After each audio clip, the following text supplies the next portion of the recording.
चला, good morning all of you. आता पुढे लक्ष द्या सर्वांनी. लास्ट 5 मिनिट मी तुम्हाला देणार आहे. तुमचे सर्व प्रॉब्लेमचे सोल्युशन काय असेल मी ते सांगेल. सध्या सर्वांनी पुढे लक्ष द्या. आज आपण बघतोय बघा व्याघ्रगणना 2022. आता सर्वात महत्त्वाचा मुद्दा, मागचे जे क्वेश्चन पेपरचं ॲनालिसिस केलं आपण, तर इथं आपल्याला एक गोष्ट लक्षात येते, ती म्हणजे व्याघ्रगणना ही किती वर्षांनी होते, सध्याची कंडिशन काय आहे, ठीक आहे, आणि कधीपासून सुरुवात झाली यावरती प्रश्न आलेला आहे.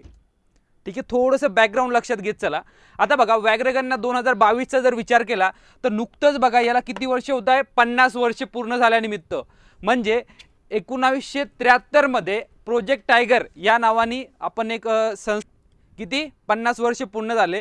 तर 9 एप्रिल 2023 रोजी म्हैसूर येथे आयोजित परिषदेत पंतप्रधान नरेंद्र मोदी यांनी वाघांच्या गणनेची आकडेवारी जाहीर केली. आता बघा आपण प्रश्न कसा येईल तुम्हाला की वाघाची आकडेवारी कोणी जाहीर केली आणि कधी केली, तर डेट इथं महत्त्वाची आहे. किती, 9 एप्रिल 2023. त्यानंतर म्हैसूर येथे आयोजित परिषदेत पंतप्रधान नरेंद्र मोदी यांनी आकडेवारी जाहीर केली.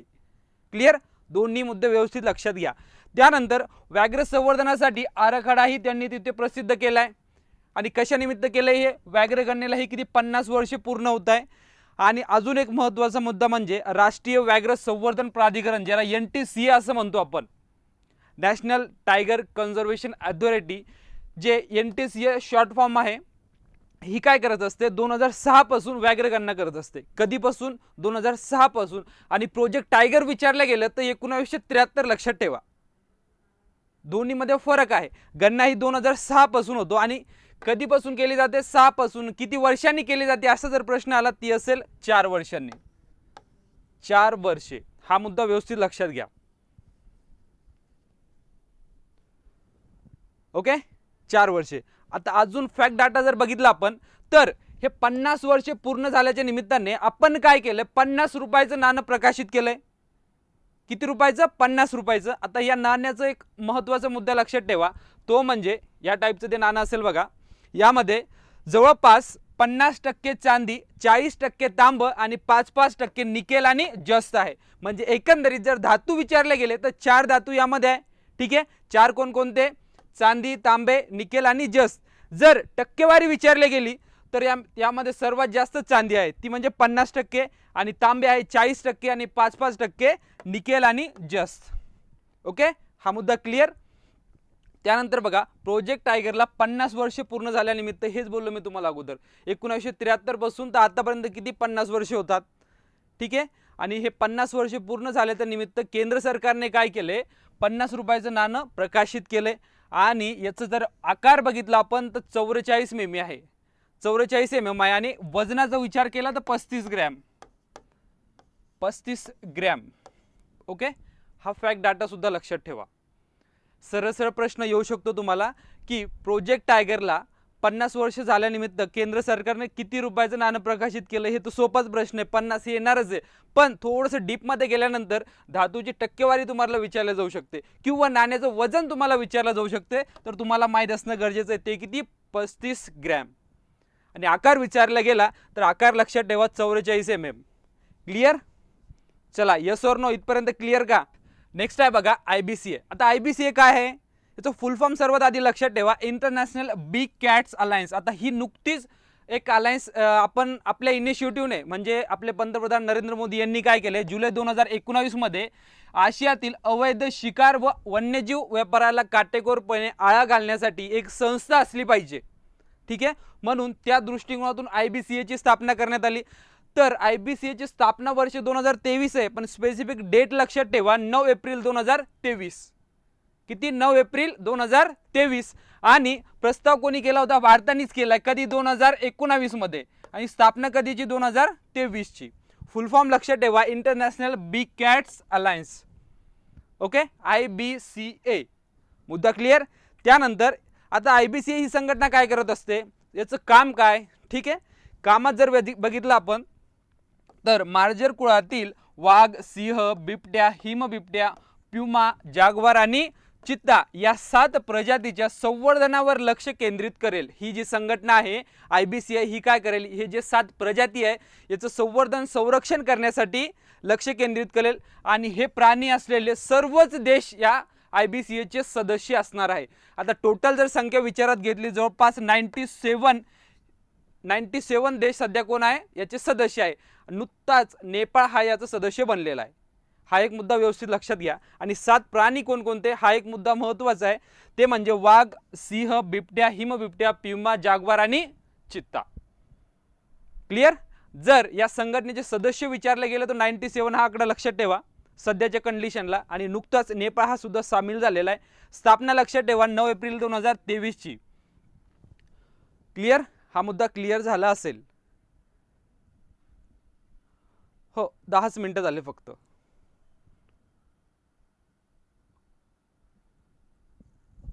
चला नेक्स्ट. सेम बघा, मार्जर कुडातील 7 प्रमुख प्रजातीच्या संरक्षणावर लक्ष केंद्रित करणे आणि अवैध वन्यजीव व्यापार थांबवण्यासाठी या प्रजातींना आश्रय देणाऱ्या देशासोबत हे काम करेल, ही संस्था काम करेल. म्हणजे सर्व देश मिळून यामध्ये काम करणारे, एकमेकांना सहाय्य करणारे IBCA मध्ये. ओके. त्यानंतर प्राथमिक माहितीनुसार जागतिक गटामध्ये जवळपास 97 देशाचा समावेश आहे. मी अगोदरच बोललो तुम्हाला किती 97 देशाचा यामध्ये समावेश असेल. आणि अलीकडेच नेपाळ हा या संस्थेचा सदस्य बनलेला आहे. म्हणजे नेपाळ मिळून सध्या हे 98 असेल, पण तुम्ही जर ऑनलाईन चेक केलं तर सध्या हे फक्त तुम्हाला 97च दाखवतंय. ठीक आहे. जिथं थोडंसं जम्बलिंग असतं 97 का 98 तिथं सहसा प्रश्न येत नसतो किंवा ऑप्शन डायरेक्ट एलिमिनेट होऊ शकतात. म्हणजे जवळजवळचं ऑप्शन कधीच देणार नाही. ते एक तर 97 देतील किंवा 98 देतील. दोन्हीपैकी जे आलं ते करेक्ट असेल आपलं. क्लिअर. हा मुद्दा व्यवस्थित लक्षात घ्या, कन्फ्यूज होऊ नका. चला नेक्स्ट. आता बघा सर्वात महत्त्वाचा मुद्दा, वाघांची संख्या किती आपल्याकडे. वाघांच्या संख्येचा जर विचार केला तर मागच्या 4 वर्षामध्ये 200 ने वाघाची संख्या वाढलेली आहे. सध्याचा जो आकडे आहे 2022च्या व्याघ्रगणनेनुसार, ओके 2022च्या व्याघ्रगणनेनुसार आपल्याकडे आहे बघा 3167 एवढे वाघ आहे. आणि तोच आकडा 2014 मध्ये किती होता तर 2226. दोन्ही आकडे महत्त्वाचे आपल्यासाठी, 14 आणि 22. क्लिअर. 14 आणि 22. आणि जवळपास वाढ कितीची झाली तर 42% वाढ झालेली आहे वाघांच्या संख्येमध्ये 14 पासून आतापर्यंत. आणि मागच्या 4 वर्षाचा विचार केला तर 200 वाघ यामध्ये वाढलेले आहे. ठीक आहे. तसंच सिंहांच्या संख्येत जर विचार केला तर 2014 मध्ये भारतामध्ये सिंहाची संख्या ही 523 होती. आणि सध्या 2020 मध्ये ठीक आहे सध्या आपल्याकडे याची आकडेवारी जुनीच आहे 674 लक्षात ठेवा 2020 ची. आणि वाढ किती झाली तर 29% वाढ झालेली आहे. सेकंड मुद्दा, जर बिबट्यांची संख्या आपण बघितली तर 2014 नुसार 7910 होते. ठीक आहे. आणि तेच 2018 मध्ये 12852 झालेले, म्हणजे जवळपास 63% वाढ झालेली आहे. सर्वात महत्त्वाचा हा मुद्दा आहे. प्रश्न इथं येऊ शकतो तुम्हाला वाघांच्या संख्येवर. तसंच आपला महाराष्ट्रामध्ये किती वाघ आहे, महाराष्ट्रात जर विचार केला तर कोणत्या जिल्ह्यामध्ये सर्वाधिक आहे, थोडंसं डीपमध्ये प्रश्न जाऊ शकतो इथे. पण सध्या हा मुद्दा लक्षात ठेवा, 2014 ला 2226 आणि 2022 ला 3167. आता तुमच्यासाठी अजून एक प्रश्न आहे, भारतामधील सर्वात जास्त वाघाची संख्या कोणत्या राज्यामध्ये आहे. पहिले 2 राज्य सांगायचे. चला फास्ट. हो चंद्रपूरमध्ये जवळपास 250 ते 260 वाघांची संख्या आढळत असते. सर्वात जास्त विचारलं जाईल तुम्हाला चंद्रपूर, लक्षात ठेवा. जवळपास 250 वाघांची संख्या तिथे आहे. क्लिअर.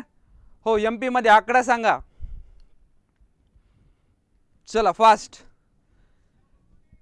त्यानंतर बघा नेक्स्ट, व्याघ्रगणना 2022चा विचार केला तर मी अगोदरच बोललो तुम्हाला, आपल्याकडे बघा देशामध्ये वाघांची संख्या किती आहे तर 3167.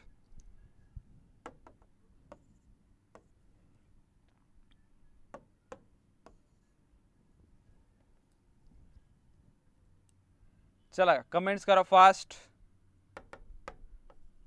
ओके आता क्लिअर. हो 512 सर्वात जास्त मध्य प्रदेशमध्ये आहे. हा सुद्धा आकडा व्यवस्थित लक्षात घ्या. ओके मध्य प्रदेशमध्ये 512. आणि ऑल ओव्हर जर देशाचा विचार केला तर आपल्याकडे किती 75% वाघ हे फक्त 6 राज्यामध्ये आहे. आणि जगाचा विचार केला तर आपल्या भारतामध्ये 75% वाघ आहे एकूण जगाच्या. ही आकडेवारी 75%च्या आसपास आहे. हा एक मुद्दा व्यवस्थित लक्षात घ्या. हो एक मार्केटमध्ये एक बुक घ्यायचं कोणतं तरी करंटचं. ठीक आहे. आता इथं बघा देशाची एकूण संख्या लक्षात घ्या 3167. क्लिअर? हा मुद्दा तुम्हाला पाठच असला पाहिजे आणि ते होणार. सिंपल आकडा आहे, काय नाही. आणि गेल्या 4 वर्षामध्ये देशात वाघांची संख्या ही 200 ने वाढली. कितीने वाढली? संख्येचा जर विचार केला तर 200 ने वाढली आणि टक्केवारीचा विचार केला तर 6.67 ने वाढली. दोन्ही मुद्दे व्यवस्थित लक्षात घ्या. संख्या विचारली तर 200 आणि टक्केवारी विचारली तर 6.7. फॅक्ट डाटा विचारला जातोय, त्यामुळे महत्त्वाचं आहे. आणि सध्या वार्षिक निहाय जर व्याघ्र संख्येचा विचार केला तर 6% ने वाढ सुरू आहे आपल्याकडे. किती? 6% नी वाढ सुरू आहे सध्याच्या कंडिशनला. आणि मागच्या 4 वर्षाचा विचार केला तर 200 ने वाढली, टक्केवारी विचारली तर 6.7. 6.7 आणि 6% दोघांमध्ये डिफरन्स आहे. दोन्ही व्यवस्थित लक्षात घ्या. त्यानंतर बघा, 75व्या वार्षिक जगभरातील एकूण वाघापैकी जवळपास 75% वाघ हे आपल्या भारतामध्ये. किती? 75% वाघ. म्हणजे हा जो आकडा आहे 3167 हा जवळपास 75% आहे ऑल ओव्हर वर्ल्डमध्ये, म्हणजे जगामध्ये. त्यानुसार जर विचार केला तर 75,000 वर्ग किलोमीटर एवढं परिसर देशामध्ये व्याघ्र प्रकल्पासाठी विस्तारित आहे सध्या आपल्या भारतामध्ये. आणि अजून एक महत्त्वाचा, जागतिक जैवविविधता हॉटस्पॉट असलेल्या पश्चिम घाटामध्ये वाघांच्या संख्येमध्ये ही घट झाली आहे. देशामध्ये वाढते पण पश्चिम घाटामध्ये ही कमी होते, म्हणजे घट होते एकंदरीत. हा मुद्दा व्यवस्थित लक्षात घ्या. त्या पश्चिम घाटात जर विचार केला तर 2018ची आकडेवारी बघितली आपण, 18 मध्ये 981 वरून 2022 मध्ये 824 वर आलोय आपण. किती? 824 वर. म्हणजे 18 मध्ये 981 होते आणि 2022 मध्ये तीच संख्या 824 वर आलेली आहे. म्हणजे एकंदरीत जे जैवविविधता हॉटस्पॉट आपण ज्याला म्हणतो पश्चिम घाटाला, यामध्ये वाघांची संख्या ही कमी झाली आहे. सध्याची आकडेवारी फक्त 824 आहे आणि तीच 2018 मध्ये किती होती तर 981. हा एक मुद्दा व्यवस्थित लक्षात घ्या. ओके, चला नेक्स्ट. आता मी अगोदर बोललो तुम्हाला पश्चिम घाटामध्ये संख्या ही कमी झाली, तर वाढली कुठे? आता वाढली कुठे बघा, बाह्य हिमालयातील शिवालिक टेकड्यामध्ये गंगेच्या पूरग्रस्त प्रदेशामध्ये वाघाच्या संख्येमध्ये लक्षणीय वाढ झाली. तसेच मध्य भारत ईशान्य टेकड्या आणि ब्रह्मपुत्रा पूर मैदाने या क्षेत्रामध्ये वाघांची संख्या वाढलेली आहे आणि पश्चिम घाटामध्ये कमी झालेली आहे. दोन्ही मुद्दे अपोजिट आहेत, दोन्ही मुद्दे व्यवस्थित लक्षात घ्या. ठीक आहे. तसेच गंगेच्या डेल्टामध्ये सुंदरबन क्षेत्रात सुद्धा वाढ आढळून आलेली आहे. त्यानंतर बघा, देशातील 18 व्याघ्र राज्यापैकी जवळपास 6 राज्यामध्ये 75% वाघ आढळतात. अगा 75 हा आकडा आपल्यासाठी महत्त्वाचा आहे. ठीक आहे. आता ते 6 राज्य कोणकोणते? मध्य प्रदेश, कर्नाटक, उत्तराखंड, महाराष्ट्र, आसाम आणि तमिळनाडू. या 6 राज्यामध्ये जवळपास देशातील 75% वाघ आढळतात. ओके, मुद्दा व्यवस्थित लक्षात घ्या. किती? 75%. आणि जगाच्या 75% कुठे आहे? आपल्या भारतामध्ये. आणि भारताचे 75% या 6 राज्यामध्ये. 6 राज्य व्यवस्थित लक्षात घ्या: मध्य प्रदेश, कर्नाटक, उत्तराखंड, महाराष्ट्र, आसाम आणि तमिळनाडू. क्लिअर? 75%चा मुद्दा क्लिअर झाला का? यस और नो?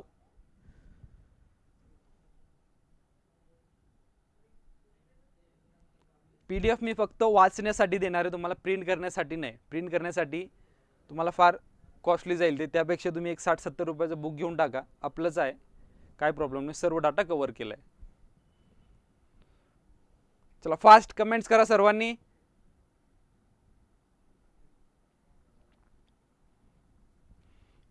ओके, 75% फार महत्त्वाचं आहे. ऑल ओव्हर जगाच्या भारतामध्ये 75% आणि भारताच्या 75% या 6 राज्यामध्ये. 6 राज्यांची नावे लक्षात ठेवा: मध्य प्रदेश, कर्नाटक, उत्तराखंड, महाराष्ट्र, आसाम आणि तमिळनाडू. आता एक महत्त्वाच्या मुद्द्याकडे आपण वळू, तो म्हणजे आपल्या महाराष्ट्रामध्ये वाघांची संख्या किती आहे. चला ठीक आहे, थोडंसं फॅक्ट डाटा लक्षात ठेवा. इन केस प्रश्न आला तर येऊ शकतो.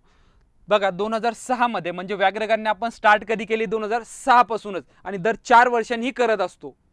ठीक आहे, हा एक मुद्दा लक्षात घ्या. 2006 मध्ये आपल्याकडे बघा 1411 एवढी वाघांची संख्या होती. तीच संख्या 10 मध्ये 1706 झाली. त्यानंतर 14 मध्ये 2226 झाली. ठीक आहे, तीच संख्या 18 मध्ये 2967 झाली आणि आता 2022 मध्ये 3167 आहे. 3167. इन केस फॅक्ट मध्ये जर विचारलं गेलं तर तुम्हाला माहित असणं गरजेचं आहे. सहसा काय करा, जास्त करून 2006चा आकडा आणि 22चा आकडा व्यवस्थित पाठ ठेवा, कन्फ्यूज होऊ नका. ओके. आणि जवळपास गेल्या 4 वर्षामध्ये 6.7% ही गणना किंवा वाघांची संख्या ही वाढलेली आहे आणि संख्येचा विचार केला तर 200 ने. ओके, मुद्दा क्लिअर. प्रश्न आला तर या बाहेर जाणार नाही आणि जर आला तर तुमच्याकडून चुकायला नको. चला, महाराष्ट्राचा विचार केला तर जवळपास आपल्या महाराष्ट्रामध्ये 446 आहे वाघांची संख्या. किती? 446. कुठे कुठे तुम्हाला 445 सुद्धा दिसेल. या दोन्हीपैकी एक आपलं राईट आन्सर असेल. ठीक आहे, 2-4 मागे पुढे होत असतात. त्यानंतर बघा, वन विभागाने 2022 मध्ये राज्यातील व्याघ्र प्रकल्प असेल, अभयारण्य असेल किंवा प्रादेशिक वनामध्ये केलेल्या 4थ्या टप्प्यातील गणनेनुसार 446 वाघांची संख्या असली आपल्या महाराष्ट्रामध्ये आढळून आले. 446. त्यानंतर सर्वाधिक बघा चंद्रपूर या जिल्ह्यामध्ये आहे, जवळपास 250 ते 260 वाघ आहे. या दरम्यान 250 ते 260 चंद्रपूर जिल्ह्यामध्ये. क्लिअर? हो, महाराष्ट्र 446, भारत 3167, सर्वात जास्त 6 राज्यामध्ये जवळपास 75%. ओके, चला नेक्स्ट. प्रोजेक्ट टायगर काय? मी अगोदर बोललो तुम्हाला, जवळपास 1973ला 1973 पासून आपण प्रोजेक्ट टायगर ही संकल्पना राबवतोय. म्हणजे वाघांच्या संरक्षणासाठी, संवर्धनासाठी ही आपण राबवतोय. तत्कालीन पंतप्रधान बघा इंदिरा गांधी यांनी काय केले, देशात प्रोजेक्ट टायगरला सुरुवात केली होती. कधी केली होती तर 1 एप्रिल 1973. 1 एप्रिल 1973 रोजी. क्लिअर? डेट महत्वाची आहे. सुरुवातीला यामध्ये बघा 18,278 चौरस किलोमीटरचा एरिया होता आणि त्यावेळेस 9 व्याघ्र प्रकल्प होते. किती होते? 9 स्टार्टिंगला. आणि सर्वात पहिलं व्याघ्र प्रकल्प लक्षात ठेवा, जिम कार्बेट. हे नाव फार महत्वाचं आहे आणि बऱ्याच वेळेस प्रश्न येऊन गेला इथं. जिम कार्बेट राष्ट्रीय उद्यान तेव्हाच बघा उत्तर प्रदेशमध्ये होतं आणि सध्या उत्तराखंडमध्ये आहे. म्हणजे उत्तराखंडची निर्मिती ही नंतर झाली, व्याघ्र प्रकल्प हा आधीचा होता. ठीक आहे, दोन्ही मुद्दे व्यवस्थित लक्षात घ्या. आणि जिम कार्बेट राष्ट्रीय उद्यानाला पहिला व्याघ्र प्रकल्प होण्याचा मान मिळालेला आहे आपल्या भारतामध्ये. हा एक फॅक्ट डाटा आहे. त्यानंतर बघा, सध्या 75,000 चौरस किलोमीटर म्हणजे जवळपास एकूण आपल्या भौगोलिक क्षेत्राच्या 2.3% एवढं क्षेत्र व्याघ्र प्रकल्पासाठी आपण राखीव ठेवलेलं आहे. ठीक आहे, आणि टोटल जर व्याघ्र प्रकल्पाची संख्या बघितली देशामध्ये ती आहे 53. यामध्ये अपडेट होत असते. जेव्हा काही अपडेट असेल, तुम्ही जर व्हिडिओ नंतर बघणार असेल तर थोडंसं रुटीनमध्ये राहून करंटचं अपडेट करून घ्यायचं यामध्ये. नाही तुम्ही प्रत्येक वेळेस म्हणसाल सर तुम्ही त्यावेळेस 53 सांगितले होते ना, आता 54 झाले. ठीक आहे, आकडेवारी ही अपडेट होत असते. क्लिअर? चला, मुद्दा क्लिअर झाला असेल, व्यवस्थित तुम्हाला समजलं असेल. प्रोजेक्ट टायगर काय 1973 पासून आपण चालू केले आणि 2022 मध्ये अजून एक महत्त्वाचा मुद्दा, तो म्हणजे MEE म्हणजे मॅनेजमेंट इफेक्टिव्हनेस इव्हॅल्युएशनच्या 5व्या फेरीनुसार केरळमधील व्यवस्थापन, परिणामकता व मूल्यमापनाच्या पेरियार व्याघ्र प्रकल्प हा देशातील सर्वप्रथम ठरलेला आहे. म्हणजे एकंदरीत व्यवस्थित मॅनेजमेंट करणं, वाघांचे संवर्धन करणं किंवा संरक्षण करणं, या फेरीमध्ये पेरियार व्याघ्र प्रकल्प हा सर्वोत्कृष्ट ठरलेला आहे. आणि कुठला आहे तर केरळमधील आहे. कुठलं? केरळमधील. दोन्ही मुद्दे व्यवस्थित लक्षात ठेवा. त्यानंतर बघा, सर्वोत्कृष्ट व्यवस्थापनाचा पुरस्कार सुद्धा हा यांनाच देण्यात आला आहे. पेरियार व्याघ्र प्रकल्प नाव व्यवस्थित लक्षात घ्या, केरळचं. Okay, right. सध्याच्या कंडिशनला बघा, भारतामध्ये 106 राष्ट्रीय उद्याने आहे, 567 वन्यजीव अभयारण्य आहे, त्यानंतर 105 संवर्धन राखीव क्षेत्र आहे, 220 सामुदायिक राखीव क्षेत्र आहे आणि 998 संरक्षित क्षेत्रांनी देशाच्या भौगोलिक क्षेत्राचा जवळपास 1,73,600 समथिंग म्हणजे 1,73,000 हा आकडा लक्षात ठेवा. चौरस किलोमीटर एवढा एरिया त्यामध्ये ऑक्युपाय केलेला आहे.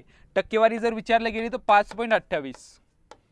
ठीक आहे, आणि व्याघ्र प्रकल्प टोटल किती? 53 आहे. हे बघा, 53 अधिसूचित व्याघ्र प्रकल्प सध्या आहे, ज्यामध्ये राष्ट्रीय उद्याने आणि वन्यजीव अभयारण्याचा समावेश होतो.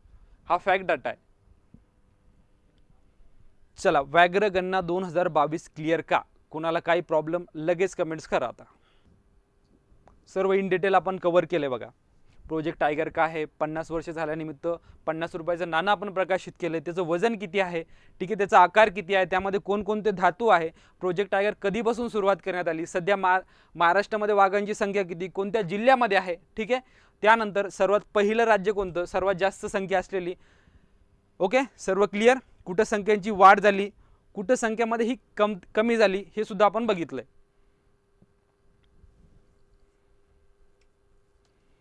चला अक्षय जाधव क्लिअर ना. चला सर्वांनी थंब करा एकदा, मुद्दा क्लिअर झाला असेल तर. मला वाटत नाही याच्या बाहेर काही प्रश्न जाईल आणि तुम्हाला नाही समजलं असेल, एवढं सिंपल भाषेमध्ये सांगितलंय. ओके, चला क्लिअर.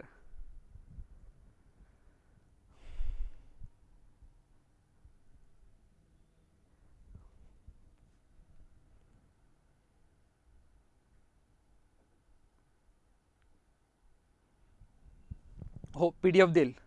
ओके, जर प्रश्न आला तर चुकायला नको.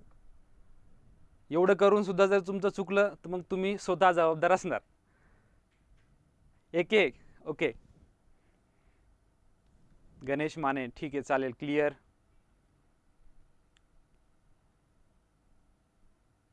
हो आज प्रॉब्लेम झाला होता नोटिफिकेशनचा, उद्यापासून रेग्युलर असेल, काही प्रॉब्लेम नाही.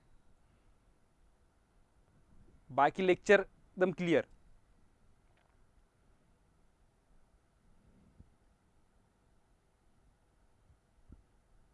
ठीक आहे, चला पुढे लक्ष द्या. याचा फॅक्ट डाटा पुन्हा पुन्हा रिवाइज करा. एकदा तुम्ही डबल लेक्चर बघितलं ना लगेच लक्षात राहून जाते तुमच्या, पुन्हा दुसरं काही करण्याची गरज नाही. चला नेक्स्ट मुद्दा बघा. भारतात चित्त्यांचा जन्म झालाय, म्हणजे जवळपास हे किती वर्षानंतर झाले, 70 वर्षानंतर भारतात हा चित्त्याचा जन्म झालाय. आपण जे चित्ते आणले होते बघा नामिबियाहून, ठीक आहे, नामिबियाहून भारतात आणलेल्या चित्त्यामधील सियाया नामक मादीने 29 मार्च 2023, इथं 2023 आहे, 2023 रोजी 4 शौकांना जन्म दिलाय. आता हे का महत्वाचं आहे आपल्यासाठी, ही सुद्धा एक युनिक घटना आहे. बऱ्याच दिवसामध्ये, म्हणजे बऱ्याच दिवसानंतर आपल्या भारतामध्ये घडली. किती, जवळपास 70 वर्षानंतर. प्रश्न येऊ शकतो.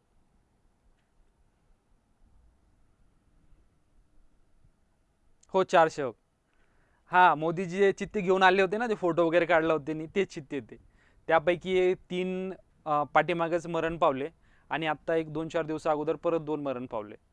काय आपण दक्षिण आफ्रिकेहून आणलेले होते त्या ते 2 मरण पावले आणि जे नामिबियामधनं आणले होते 3 ते सुद्धा मरण पावले. ठीक आहे, हा उद्याच, कालच्याच पेपरला होतं, परवाच्या पेपरला बहुतेक.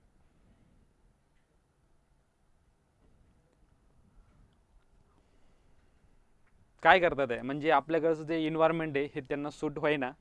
आणि आत्ता जे एक मार्च नाही एप्रिलमध्ये जे मरण पावले त्याच्या किडनीचा विकार झाला होता बघा. हो देतो, लास्टमध्ये बोला तुम्ही PDF विषयी. बघा, तब्बल 7 दशकानंतर भारतात चित्त्याचा जन्म झालाय. ठीक आहे, हा एक मुद्दा आपल्यासाठी महत्त्वाचा आहे.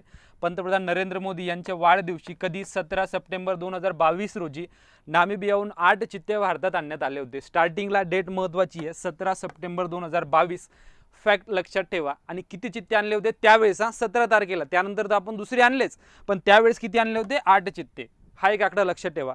आणि यात 5 मादी आणि 3 नर होते. 8 पैकी 5 मादी आणि 3 नर होते.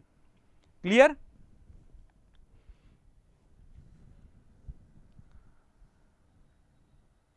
हा उदय आणि काय सायशा, हो, एकाचा किडनी प्रॉब्लेम होता आणि एक भांडण करताना असं त्यांचा मृत्यू झालाय. बरोबर आहे. बघा, मध्य प्रदेशतील कुनो राष्ट्रीय उद्यान येथे विलगीकरण कक्षात त्यांना सोडण्यात आले. आणि एक सर्वात महत्त्वाचा मुद्दा इथे लक्षात ठेवा, चित्त्याचा गर्भधारणेचा काळ हा सर्वसाधारण 20 दिवसाचा असतो. हा फॅक्ट पॉईंट लक्षात ठेवा. इन केस सायन्सच्या दृष्टिकोनातून प्रश्न आला तर येऊ शकतो. किती दिवसाचा असतो, तर 20 दिवसाचा. क्लिअर. आणि शिवाय या चित्त्याचा 4 शौकाने, जवळपास त्यांचं नाव लक्षात ठेवा, आशा, पवन, नभा आणि ज्वाला, ही नावे देण्यात आलेली आहे. जी 4 आता शौक आली आहे किंवा त्यांनी जन्म दिलेल्या 4 पैकी ही 4 नावे त्यांना दिली आहे बघा, आशा, पवन, नाभा आणि ज्वाला. ओके, 3 चित्त्याचा त्यामध्ये मृत्यू झालाय. तेच बोललो मी अगोदर तुम्हाला. 27 मार्च 2023 रोजी नामिबियातून आणलेल्या 8 चित्त्यापैकी साशा नामक चित्त्याचा मृत्यू झालाय. आणि मध्य प्रदेशातील कुनो, म्हणजे आपण कुठं टाकले होते, सर्व कुठं ठेवले होते, तर कुनो राष्ट्रीय उद्यान येते. पुनर्वसन केल्यापासून तिला किडनीचा विकार झाला होता. कशाच्या विकारामुळे, किडनीच्या. आणि सेकंड जो आहे दक्षिण आफ्रिकेहून आणलेला, भारतात आणलेला, ठीक आहे, आणि तो सुद्धा कुठे होता, तर कुनो राष्ट्रीय उद्यान इथेच होता. त्याचं नाव होतं बघा उदय. ठीक आहे, आणि त्याचा मृत्यू कधी झालाय 23 एप्रिल 2023 रोजी. 23 रोजी मृत्यू झालाय. क्लिअर डेट, इन केस विचारले गेले तर लक्षात ठेवा, बाकी काही नाही. आणि एक अजून फॅक्ट आपल्याकडे बघा, तो म्हणजे हैदराबादमध्ये आपल्याकडे एकमेव चित्ता होता, त्याचा सुद्धा मृत्यू झालेला आहे. आणि हैदराबाद शहरातील नेहरू झुलॉजिकल पार्क येथे असलेल्या एकमेव चित्त्याचा हृदयविकाराच्या झटक्याने 26 मार्च 2023 रोजी मृत्यू झालाय. 15 वर्षे वय असलेल्या या चित्त्याचे नाव काय होतं, अब्दुल्ला होतं. ठीक आहे, आणि सौदी अरेबियाचे राजकुमार सुमारे 10 वर्षापूर्वी, जे सौदी अरेबियाचे राजकुमार होते, त्यांनी आपल्याला ही भेट दिली होती. ठीक आहे, कधी 10 वर्षापूर्वी. हा थोडा ऑड पॉइंट आहे, हा एक लक्षात ठेवत चला. ठीक आहे, त्यांनी या पार्कला भेट दिली, आणि या पार्कला भेट दिल्यानंतर हा जो चित्ता आहे या उद्यानाला त्यांनी भेट दिला होता 10 वर्षापूर्वी. ठीक आहे,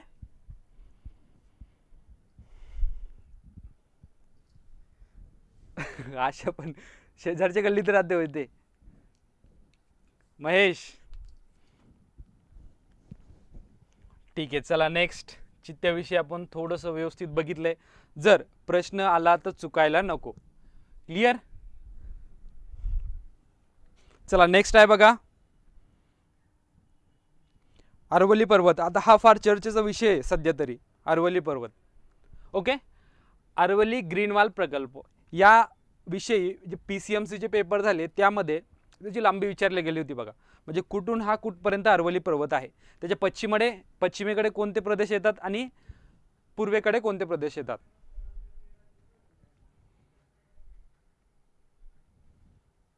एक मिनिट हा.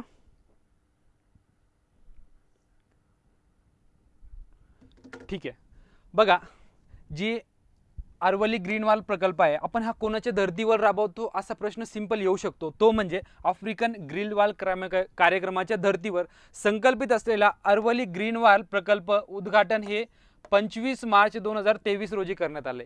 कधी, 25 मार्च 2023 रोजी. हा एक मुद्दा लक्षात घ्या. केंद्रीय पर्यावरण आणि वन हवामान बदल मंत्री भूपेंद्र यादव, कोण, भूपेंद्र यादव यांच्या हस्ते गुरुग्राम पासून 13 किलोमीटर अंतर असलेल्या टिकली या गावात, गावाचं नाव व्यवस्थित लक्षात घ्या, टिकली. ठीक आहे, टिकली या गावामध्ये याचं इनॉग्रेशन करण्यात आले. जवळपास गुरुग्राम पासून हे 13 किलोमीटर आहे. गुरुग्राम हे शहर आपल्यासाठी महत्त्वाचं आहे. तिथं ISAचं काय हेडक्वार्टर आहे, इंटरनॅशनल सोलार अलायन्स. ठीक आहे, हरियाणामध्ये.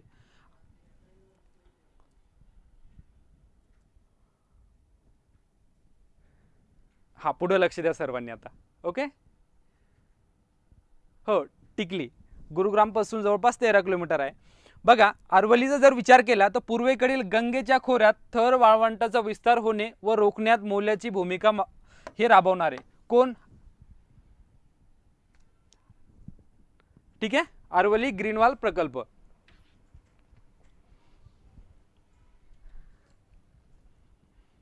ओके, 2 मिनिटं.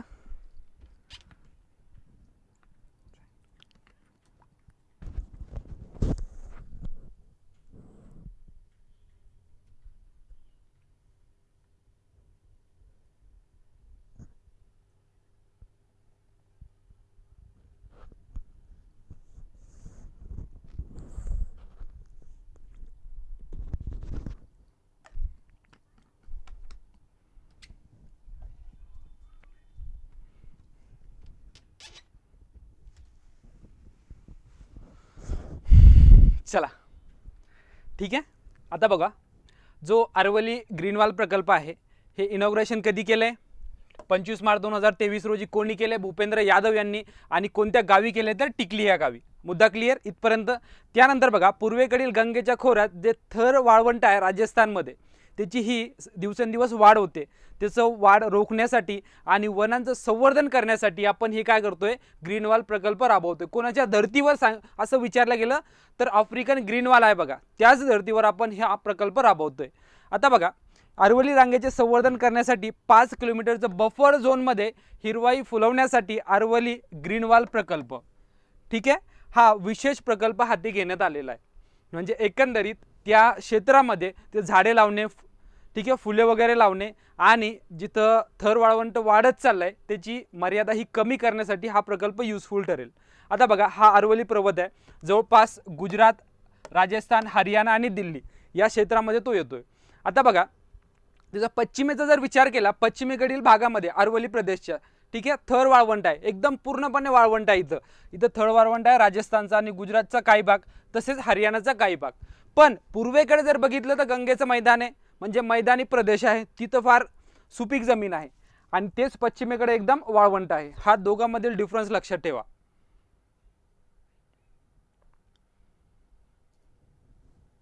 ठीक आहे, पुढे लक्ष द्या, वेगवेगळे कमेंट्स करू नका. आता बघा, आफ्रिकन ग्रेट ग्रीन वॉल हा वाळवंटाच्या सीमेला लागून असलेली सालेहेम शेतीयोग्य जमिनीचे प्रमाण वाढवण्यासाठी केलेला उपक्रम आहे. म्हणजे आफ्रिकेमध्ये काय केलं होतं त्यांनी, जे वाळवंट होतं त्यांच्या तिथलं आफ्रिकेमधील, तिथं शेतीयोग्य जमीन बनवणे हा त्यांचा उद्देश होता, त्या वालचा, आफ्रिकन वालचा. त्याच धर्तीवर आपण ही अरवली ग्रीन वॉल प्रकल्प राबवतोय. ओके. गुजरातपासून दिल्लीपर्यंत पसरलेल्या 700 किलोमीटर लांबीची, किती, 700 किलोमीटर लांबीची अरवली टेकड्याची रांग ही जगभरातील सर्वात जुन्या डोंगर रांगापैकी एक आहे. इथं फार महत्त्वाचा मुद्दा आहे, हा प्रश्न येऊन गेलाय ऑलरेडी. अरवलीची लांबी तुम्हाला विचारली गेली होती, तर किती आहे, जवळपास 700 किलोमीटर. आणि कुठून कुठपर्यंत आहे, तर गुजरातहून दिल्लीपर्यंत. मागचा मॅप दाखवला बघा तुम्हाला, ही गुजरातहून दिल्लीपर्यंत हे जवळपास 700 किलोमीटर अंतर आहे. ओके. आणि राज्य व्यवस्थित लक्षात घ्या, गुजरात, राजस्थान आणि हरियाणा आणि दिल्लीचा काही भाग, ह्या 4 राज्य यामध्ये इन्क्लूड असतात. अजून एक फॅक्ट लक्षात घ्या, तो म्हणजे रांगांच्या पश्चिमेकडे थरचे वाळवंट आहे, म्हणजे रांगांच्या पश्चिमेकडे गुजरातचा भाग आहे, ठीक आहे, आणि पूर्वेकडे गंगा समृद्ध खोरे आहे. एकदम अपोजिट साईडला, एका साईडला वाळवंट आहे आणि एका साईडला सुपीक जमीन आहे. ओके. त्यानंतर वाळवंटाचा विस्तार जमिनीचा हा रोखण्यासाठी देशभरातील ग्रीन कॉरिडॉर विकसित करण्याचं केंद्रीय पर्यावरण मंत्रालयाचं उद्दिष्ट आहे, जे आपण अगोदर बघितले मॅपमध्ये. त्यांचं उद्दिष्टच ते, जे वाळवंट वाढत चाललंय ते कमी करणे, ठीक आहे, वृक्षांचं संवर्धन करणे, प्राण्यांचं संवर्धन करणे, यासाठी हा प्रकल्प राबवतोय. आणि जवळपास 700 किलोमीटर आहे गुजरातहून दिल्लीपर्यंत. हो, गुजरात टू दिल्ली. आणि बघा, संयुक्त राष्ट्र वाळवंटीकरण आणि प्रतिबंधक परिषद, जैवविविधता परिषद आणि संयुक्त राष्ट्र हवामान बदल परिषद हे उद्दिष्ट यामध्ये इन्क्लूड करणार आहे. ठीक आहे, त्यांच्यासोबत हा करार झालेला आहे. म्हणजे एकंदरीत करार करण्याचा अर्थ हाच होतो की ते काय करतात, इंटरनॅशनल संस्था आपल्याला फंड रिलीज करतात संवर्धन करण्यासाठी, बाकी काही नाही. ओके. आणि अरवलीच्या रांगेत गुजरात असेल, राजस्थान, हरियाणा आणि दिल्ली या 4ही राज्यांमध्ये हा प्रकल्प अंमलबजावणी करणार आहे. म्हणजे या 4ही राज्यामध्ये हा ग्रीनवॉल प्रकल्प असेल 700 किलोमीटर अंतरावर. बघा, खुरटी झुडपे असलेल्या जमिनी, पडीक जमिनी, तसेच रास झालेल्या वन्य जमीन आणि स्थानिक झाडे व झुडपांची लागवड केली जाणार आहे. म्हणजे उद्दिष्ट काय यामध्ये, सर्वात महत्त्वाचं म्हणजे जे बारीक बारीक झुडपे असतात त्याची वाढ करणे, तसेच ज्या पडीक जमिनी आहे त्या याच्या पिकाखाली आणणे, तसंच ज्या स्थानिक झाडे व झुडपांची लागवड करणे. ठीक आहे, हे सर्व या प्रकल्पाअंतर्गत करण्यात येणार आहे, अरवली ग्रीनवॉल प्रकल्प. क्लिअर. बघा, मागचा मुद्दा क्लिअर झाला हा 700 किलोमीटरचा.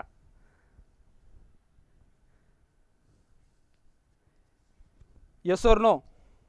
अनिल, तुमचं जे काय प्रॉब्लेम असेल लास्ट 5 मिनिटात सांगायचं. सध्या मी प्रॉब्लेम नंतर सॉल्व्ह करणार तुमचे.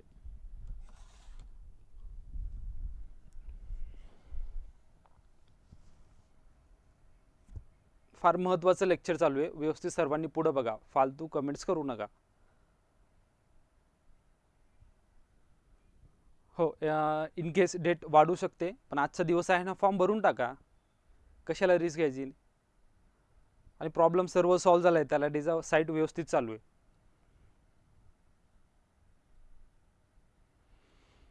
चला, नेक्स्ट मुद्दा फार महत्त्वाचा आहे, तो म्हणजे हा बघा, मूलभूत पशुसंवर्धन सांख्यिकी 2022. आता हा सुद्धा एक अहवालच आहे. एकंदरीत आपल्या भारताचा जर विचार केला तर आपल्याकडे मांस उत्पन्न किती होते, अंडी उत्पन्न किती होते, दूध उत्पादन किती होते, यामध्ये पहिले राज्य कोणते, ठीक आहे, आपण निर्यात किती करतो, आयात किती करतो, हे यावरती प्रश्न विचारले जातात. ओके. हो, आता साईट क्लिअर आहे, ते नंतर बोलू आपण 5 मिनिटात. आता इकडे बघा सर्वांनी, पशुसंवर्धन सांख्यिकी 2022. आता एकंदरीत हा एक अहवाल आहे. यामध्ये काय झालं, मत्स्य व्यवसाय आणि पशुसंवर्धन दुग्ध व्यवसाय मंत्रालयाने काय केले, 15 मार्च 2023 रोजी, हा एक महत्त्वाचा आहे अहवाल जाहीर कधी केला, 2023ला, पण कधीचा आहे, 2022चा. ठीक आहे, थोडासा ऑडमोठा व्यवस्थित लक्षात घ्या. त्यानंतर बघा, मूलभूत पशुसंवर्धन सांख्यिकी 2022, ज्याला आपण basic animal husbandry and statistic जारी केले. कधी, 2023, 15 मार्च 2023. बघा, 2021-22 मध्ये भारताच्या एकूण दुधाच्या उत्पन्नात 229.6 दशलक्ष टन होते. किती? 229.6 दशलक्ष टन. त्यामुळे जगातील सर्वात मोठा दूध उत्पादक देश ठरलेला आहे भारत. सर्वात मोठा म्हणजे सर्वात जास्त उत्पन्न आपल्याकडे होते दुधाचं सध्याच्या कंडिशनला. ठीक आहे, प्रश्न येऊ शकतो की सर्वात जास्त दूध उत्पन्न करणारा देश कोणतं? भारत 1 नंबरला आहे सध्या. हा एक मुद्दा व्यवस्थित लक्षात घ्या. मागच्या वर्षीच्या तुलनेचा विचार केला, जवळपास 5.29% वाढ झाली. किती? 5.29% मागच्या वर्षीच्या तुलनेनुसार. त्यामध्ये पहिले 5 राज्य व्यवस्थित लक्षात घ्या. इन केस थोडंसं डीपमध्ये प्रश्न आला तर येऊ शकतो. तो म्हणजे 1 नंबरला आहे बघा राजस्थान, जवळपास 15.5% उत्पन्न इथं होतंय. त्यानंतर सेकंड आहे उत्तर प्रदेश 14.93%. त्यानंतर आहे मध्य प्रदेश 8.6% आणि त्यानंतर गुजरात 7.56% आणि आंध्र प्रदेश आहे 6.97%. ठीक आहे, ही प्रमुख 5 राज्य व्यवस्थित लक्षात घ्या. सर्वात अगोदर आहे राजस्थान. हा मुद्दा तुम्ही कधीही विसरायला नको, कारण सर्वात जास्त दूध उत्पादन तिथं होते, जवळपास 15%. त्यानंतर यूपीचा क्रमांक लागतो 14.93%.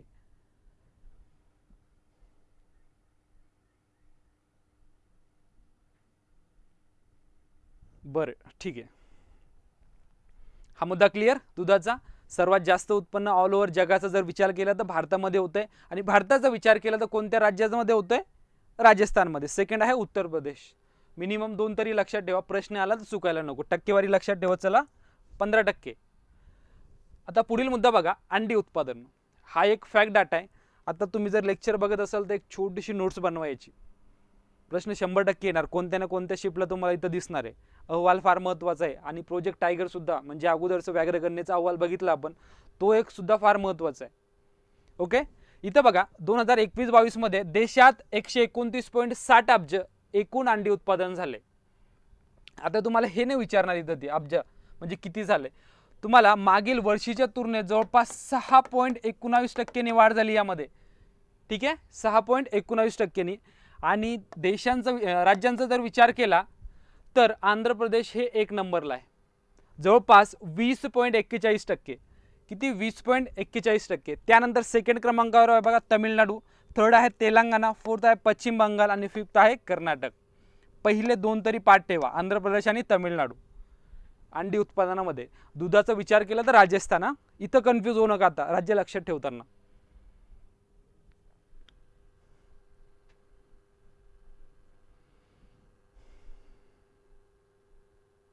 हो, दूध उत्पादनात पहिलंच आहे. ओके, हे झाले अंडी उत्पादन. आणि ही राज्य मिळून देशातील एकूण अंडी उत्पादनात जवळपास 65%. हे कमी नाही. किती? जवळपास 65% योगदान देतात ही 5 राज्य. कोणकोणते? आंध्र प्रदेश, तमिळनाडू, तेलंगणा, पश्चिम बंगाल आणि कर्नाटक. सर्वात स्टार्टिंगला म्हणजे सर्वात जास्त आहे आंध्र प्रदेश, 20.41% जवळपास. क्लिअर. चला नेक्स्ट, मांस उत्पादन. तर मांसचा जर विचार केला तर देशातून एकूण मांस उत्पादनाच्या 9.29 दशलक्ष टन होते, जे मागील वर्षाच्या तुलनेत 5.62% वाढले. म्हणजे आपण सर्व ही वाढच होते यामध्ये. अंडी उत्पादन सुद्धा, मांस उत्पादन सुद्धा आणि दूध उत्पादन सुद्धा वाढच होत चाललेली आहे सध्या. ठीक आहे, यामध्ये बघा आपला महाराष्ट्र पहिल्या क्रमांकावर आहे, जवळपास आपल्याकडे 12.25% उत्पादन होते. त्यानंतर सेकंड आहे उत्तर प्रदेश, थर्ड आहे पश्चिम बंगाल, फोर्थ आहे आंध्र प्रदेश आणि फिफ्थ आहे तेलंगणा. इथं आपला पहिला क्रमांक लागला आहे, त्यामुळे फार महत्त्वाचं आहे, जवळपास 12.25%. 12.25%. क्लिअर.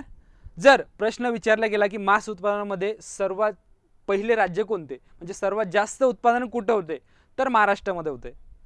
ठीक आहे, आणि सेकंड उत्तर प्रदेशमध्ये 12.14%. क्लिअर.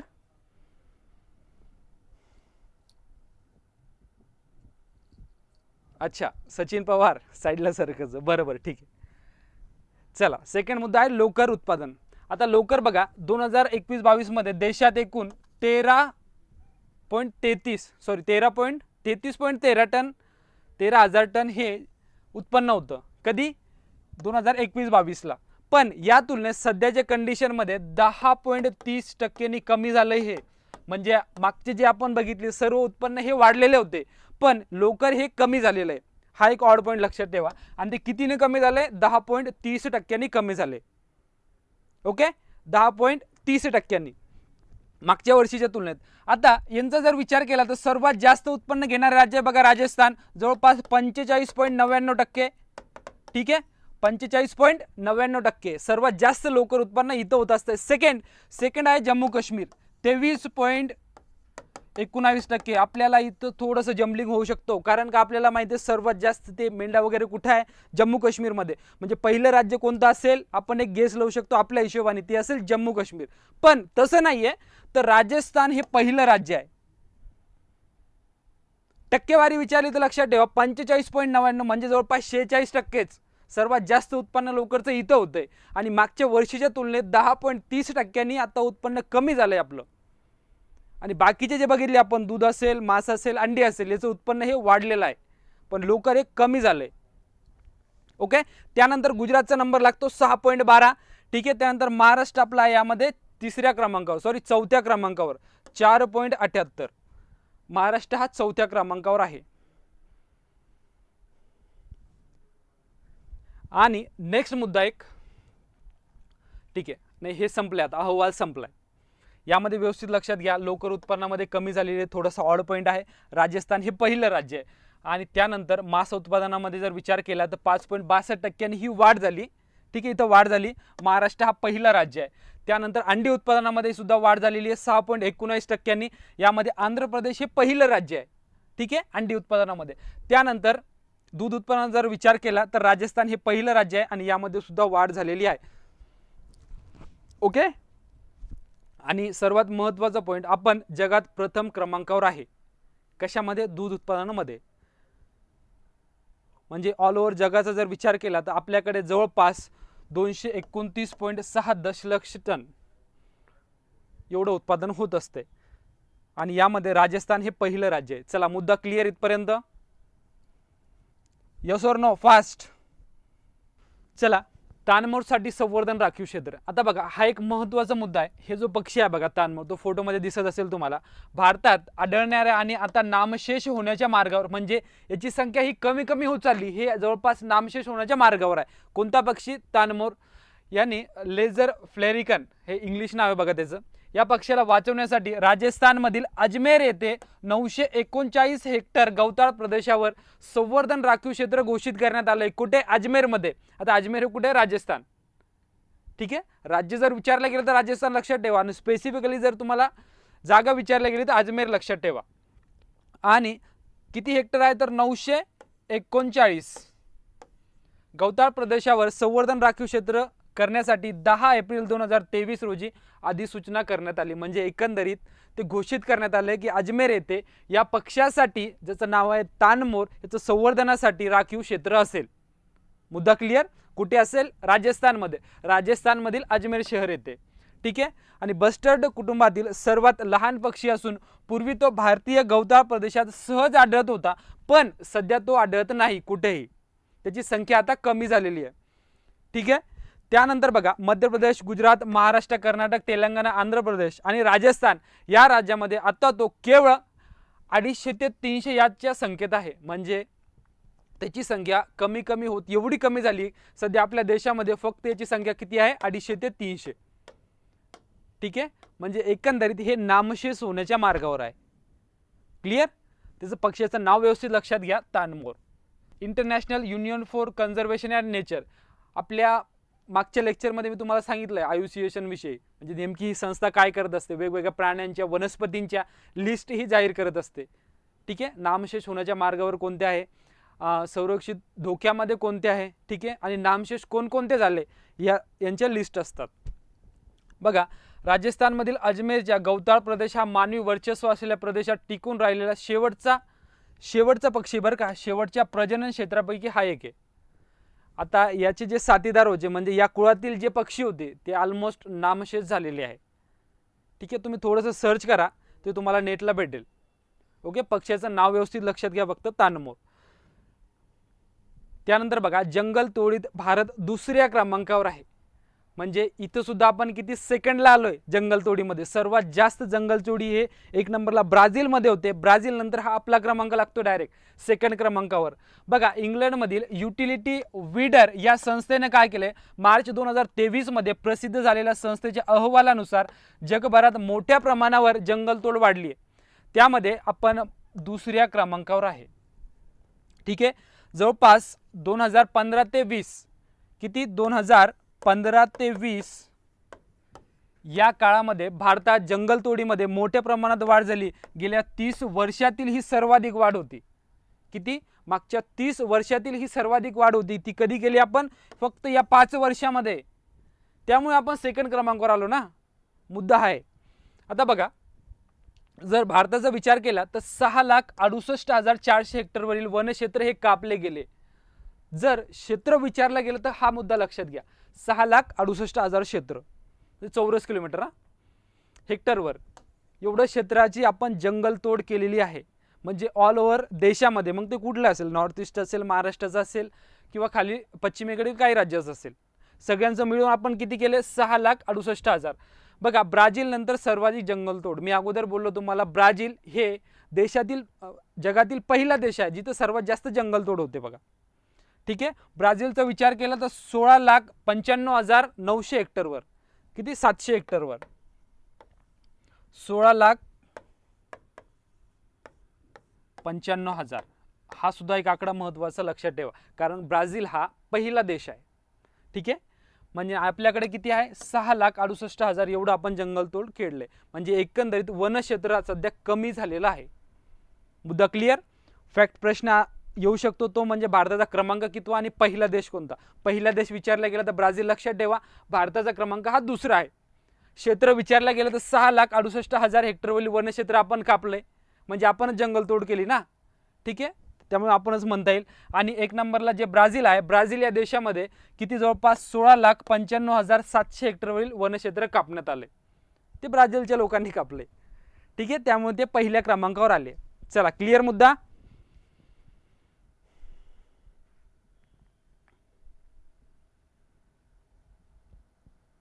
हा, सर्व व्यवस्थित समजतंय ना, यस और नो. आपण एकदम स्टेप बाय स्टेप घेतोय, डायरेक्ट तुमच्या डोक्यातच फिट होणार. डायरेक्ट एक्झामला आठवलं पाहिजे. आता फक्त रिव्हिजन करायची एकदा. चला, नेक्स्ट घेऊ का थांबू. सव्वा तास होत आलाय आपल्याला. आता सर्वांनी कमेंट्स करा आता फास्ट. ओके, समजतंय ना, का जास्त होईल आता, कंटिन्यू करू.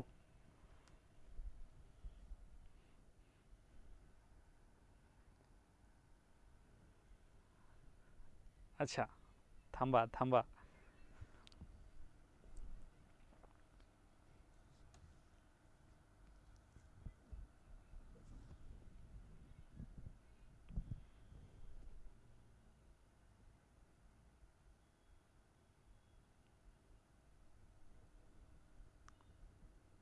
चला, ठीक आहे, आज थांबू आपण. आज इथे उद्याच्याला सेम टायमिंगला असेल, म्हणजे 9:30ला. आपला टायमिंग तो 9:30चा आहे, तेव्हाच असेल.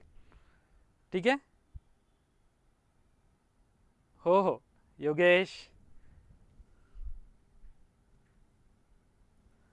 हां, पण मुद्दा क्लिअर तुम्हाला झाला असेल व्यवस्थित. स्टार्टिंगला आपण व्याघ्रगणना बघितली 2022ची, त्यानंतर पशुसंवर्धन विषय सांख्यिकी बघितली, तो एक मुद्दा महत्त्वाचा आहे, तो सुद्धा व्यवस्थित करा. त्यानंतर हा मागचा विषय आपला जंगलतोडीचा. ठीक आहे, हा, यामध्ये पहिले देश कोणते, भारताचा क्रमांक किती, असे प्रश्न येतातच. क्लिअर. चला, आपण भेटू उद्याच्याला 9:30 वाजता. आज